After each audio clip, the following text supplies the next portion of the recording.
ঠিক আমার বাড়ির সামনে দিয়ে এখন ঘোরাঘুরি করে, আবার ঠিক আগের মতো করে, ঠিক যেভাবে 5 আগস্টের পূর্বে তাদের দাম্ভিকভাবে তাদের পথ চলা ছিল, ঠিক এখন আগের অবস্থার মতোই তাদের স্বাভাবিক জীবনযাপন করছে।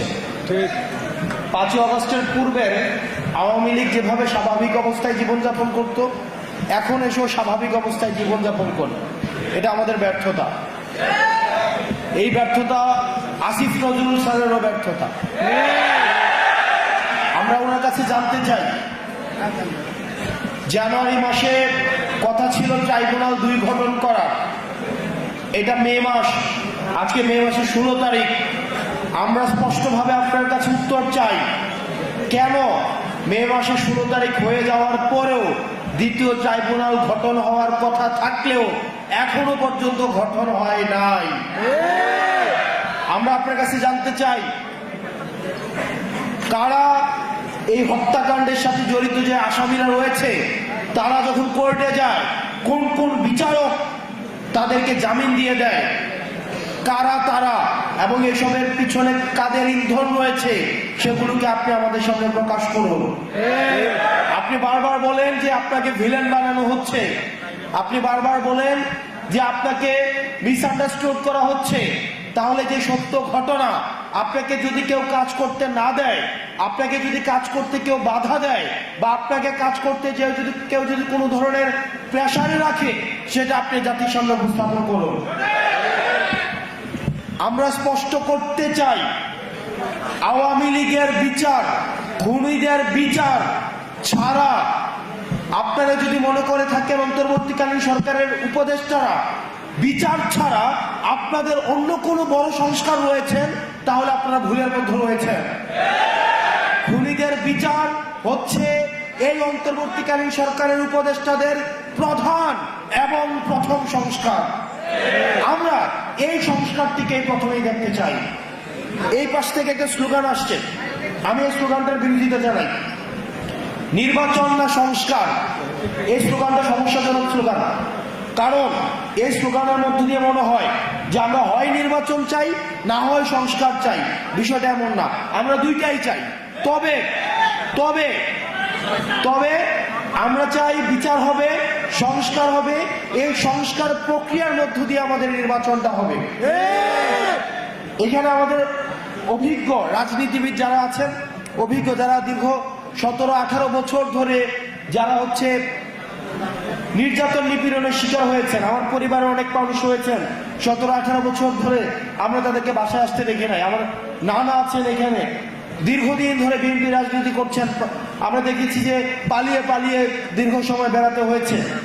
আপনাদেরকে মাথায় রাখতে হবে, আওয়ামী লীগ যে নির্বাচন পদ্ধতি বানিয়ে গিয়েছে, এই নির্বাচন পদ্ধতির খেলার মাঠটা শুধুমাত্র আওয়ামী লীগ যেন খেলতে পারে সেই উপযোগী করে সেই মাঠটা বানানো হয়েছে। সেখানে আপনি খেলতে পারবেন না। আপনি আগে সেই মাঠের সংস্কার চাইতে হবে, নির্বাচন পদ্ধতি সংস্কার চাইতে হবে। আপনারা কি অস্বীকার করতে পারবেন যে পদ্ধতির নির্বাচন হয়, সেইখানে একটা ওসি সেখানে নির্বাচন করে দেয়, একটা এসপি নির্বাচন করে দেয়, একটা ইউনো নির্বাচন করে দেয়? তাহলে একই পদ্ধতির যদি আপনার নির্বাচন ব্যবস্থা থাকে, তাহলে এই নির্বাচন এই 5 আগস্টের পরে প্রপার ডেমোক্রেটিক ট্রান্সফরমেশন এই নির্বাচন কমিশনের মধ্য দিয়ে সম্ভব নয়। সেই কারণে আমরা আপনাদেরও সহায়তা চাই, যাতে করে আমাদের একটা যেন প্রপার গ্রহণযোগ্য ফ্রি ফেয়ার এন্ড পার্টিসিপেটের একটা নির্বাচন হয়। সেটার জন্য নির্বাচন কমিশনের সংস্কার নিয়েও আপনারা কথা বলেন। দুঃখজনক বিষয়, আপনারা জানবেন নির্বাচন কমিশন থেকে বলা হয়েছে, আমরা আমাদের থেকে একটা প্রস্তাবনা দিয়েছিলাম, যারা ফেরারি আসামি আছে, যারা গণহত্যার আসামি আছে, তারা যদি নির্বাচনে অংশগ্রহণ করতে চায়, তাহলে তারা সশরীরে এসে তারা হচ্ছে পেপার সাবমিট করতে হবে। আপনারা জানেন নির্বাচন কমিশন সেটার বিরোধিতা জানিয়েছে। আমরা নির্বাচন কমিশনের কাছে জানতে চাই যে আপনারা কাদের পারপাস সার্ভ করছেন। দূষণরা যদি নির্বাচনে অংশগ্রহণ করতে চায়, তারা সশরীরে এসে তাহলে নির্বাচন কমিশনে তাদের পেপার সাবমিট করতে হবে। এটাতে সমস্যা কোথায়? এটাতে সমস্যা কোথায়? আমরা চাই এই কাঠামো পরিবর্তনের মধ্য দিয়ে আমরা চাই আসিফ নজরুল স্যার থেকে শুরু করে, স্যার আমরা আপনার উপরে ভরসা রেখেছি। আপনি দীর্ঘ সময় ভোকাল ছিলেন, শিক্ষার্থীদের পাশে ছিলেন। আমরা বিশ্বাস করতে চাই আপনি শিক্ষার্থীদের আস্থা, আশা, আকাঙ্ক্ষার আপনি হচ্ছেন যথাযথ মর্যাদা দিবেন।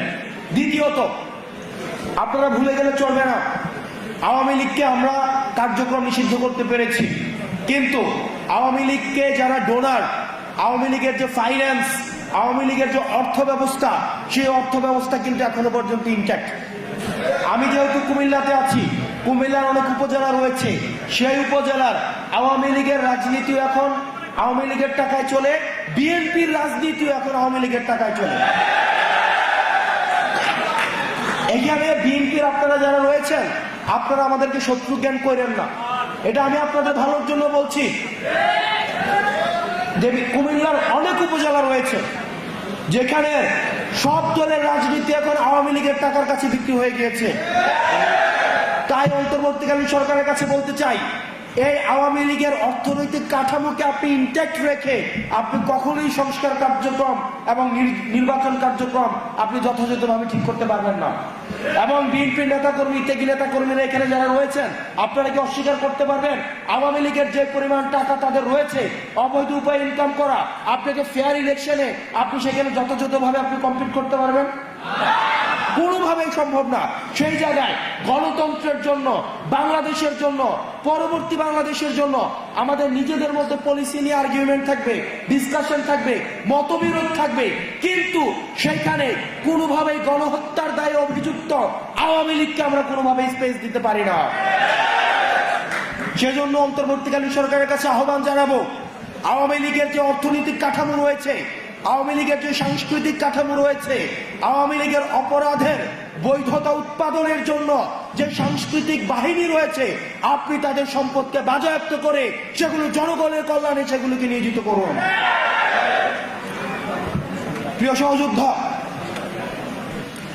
আমরা শুধুমাত্র আওয়ামী লীগ নিয়ে কথা বলি, একই সাথে সাথে আওয়ামী লীগের যে সহযোগী 14 দল, জাপা, মনে আছে, ভারত থেকে মিটিং করে এসে বলতো যে এবার আমরা সরকারি দল হব নাকি বিরোধী দল হব, এটা আপার সাথে কথা বলে আমরা সিদ্ধান্ত নিব।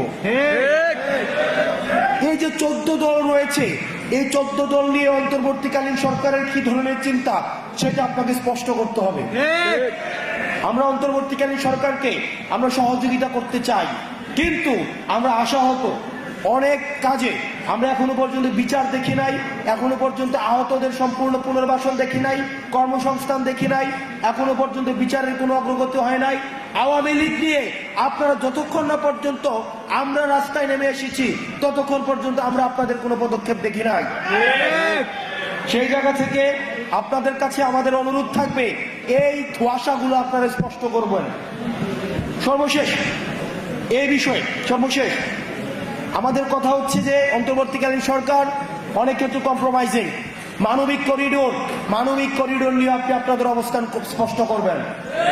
আমরা কোনোভাবে আমরা আমাদের দেশের সার্বভৌমত্ব এবং আমাদের এই দেশকে কখনোই কোনো পরাশক্তির কাছে আমরা কোনোভাবে আমরা বন্ধক দিব না।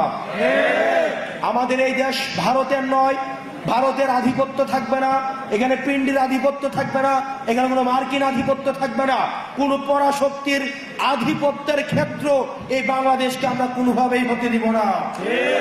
সুতরাং মানবিক করিডোর নিয়ে যে প্রশ্নগুলো এসছে, এই প্রশ্নগুলো জাতির সামনে এটির যথাযথ স্পষ্ট উত্তর দিয়ে জাতিকে যথাযথ পথ প্রদর্শন করুন।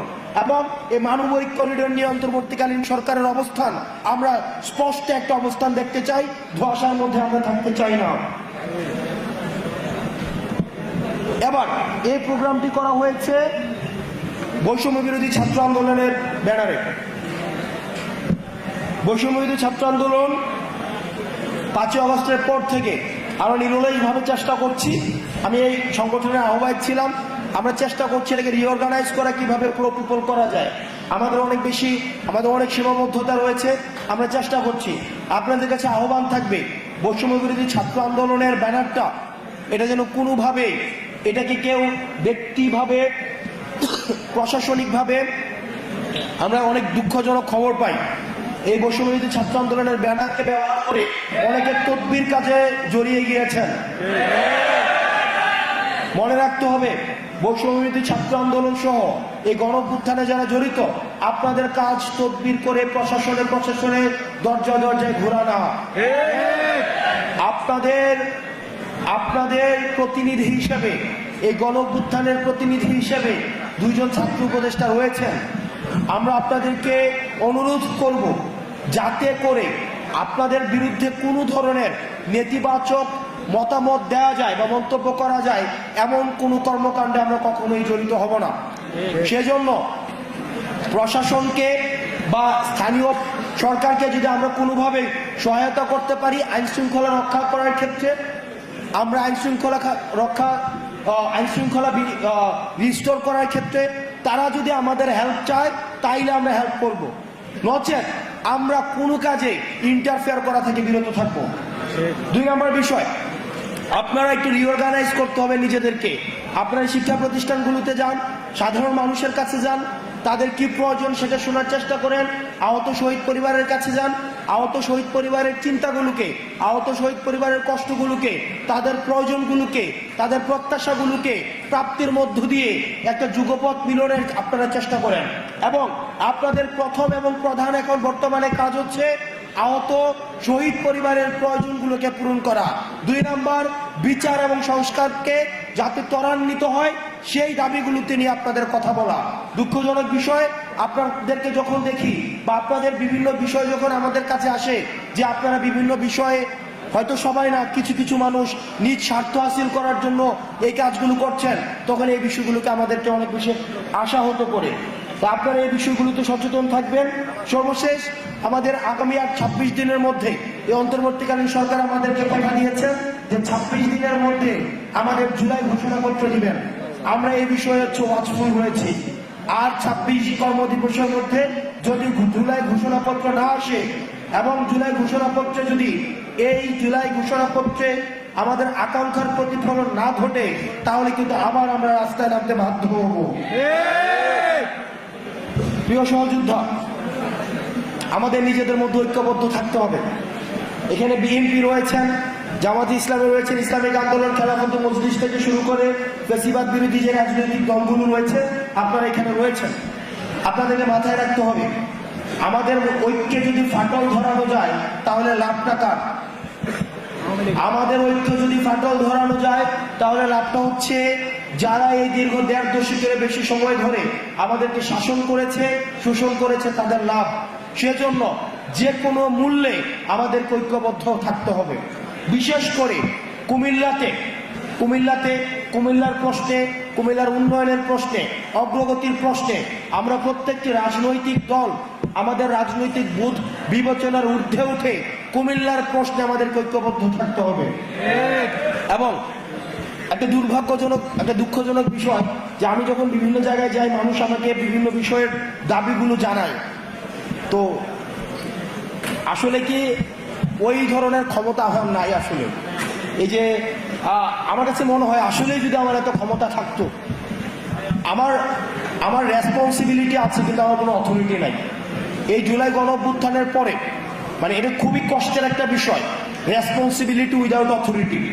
আজকে দেখেন কোনো একটা কাজ, কোন একটা আন্দোলন হচ্ছে, সেখানে গিয়ে আমি কিছু করে দিতে পারছি না, যদি যাই তাহলে বলা হয় কোন কারণে আপনি এখানে আসছেন, আপনি এখানে আসবেন কেন, আসবো উপদেষ্টারা।